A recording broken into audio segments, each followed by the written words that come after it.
வடிவேலுக்கு கூட்டம் வருவது போல் விஜய்க்கும் கூட்டம் வருகிறது என திமுக செய்தி தொடர்பாளர் டிகேஎஸ் இளங்கோவன் தெரிவித்துள்ளார்.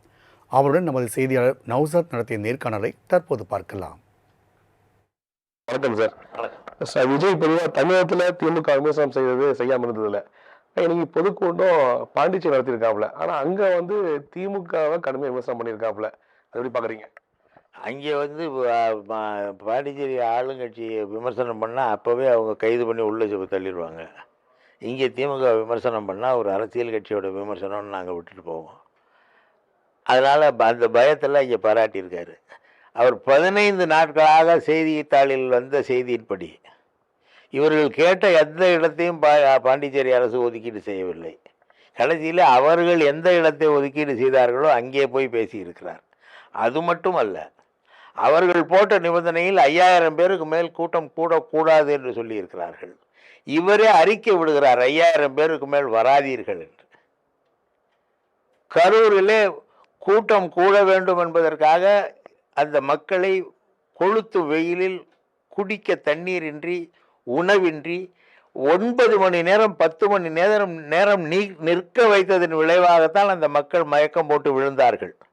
ஆனால் ஏன் காலதாமதமானால் 12 மணிக்கு அங்கே பேசுவதாக சொல்லிவிட்டு ஏன் 7:30 மணிக்கு வந்தார் என்ற காரணத்தை இதுவரை சொல்லவில்லை. இவர் 12 மணிக்கு அங்கே உரையாற்றி விட்டு சென்றிருந்தால் இந்த மரணங்கள் கரூரிலே நடைபெற்றிருக்காது. இதை ஒப்புக்கொள்ள மறுக்கிறார். இவருடைய காலதாமதத்தின் காரணமாகத்தான் அந்த மரணங்கள் அங்கே நடந்தன. இந்த வெயிலிலே குடிக்க தண்ணீர் இல்லாமல், அந்த கூட்ட நெரிசலிலே உணவு கிடைக்காமல் அந்த மக்கள் 10 மணி நேரம் நிற்கிறார்கள் என்றால், உட்காரக்கூட இடம் இல்லாமல் நின்று கொண்டிருக்கிறார்கள் என்றால் என்ன நடக்கும் என்பது எல்லோராலும் புரிந்து கொள்ள முடியும். ஆனால் இப்பொழுது சொன்ன நேரத்துக்கு 1/4 மணி நேரம் முன்னதாகவே அங்கே சென்று பேசிவிட்டு 5000 பேருக்கு மேல் வராதீர்கள் என்று இவரே அறிக்கை விட்டு, அந்த அளவுக்கு புதுச்சேரியில் அந்த அரசாங்கத்தின் திட்ட விதிகளுக்கு பயந்து இவர் அங்கே பேசி இருக்கிறார். அதாவது புதுச்சேரி முதல்வர் தந்த பாதுகாப்பு மாதிரி தமிழகத்தில் டிஎம்கே கவர்மெண்ட் பாதுகாப்பு தரமாட்டேது எங்க கூட்டம் நடத்தினாலும் அப்படிங்கிற சொல்லியிருக்காப்புல.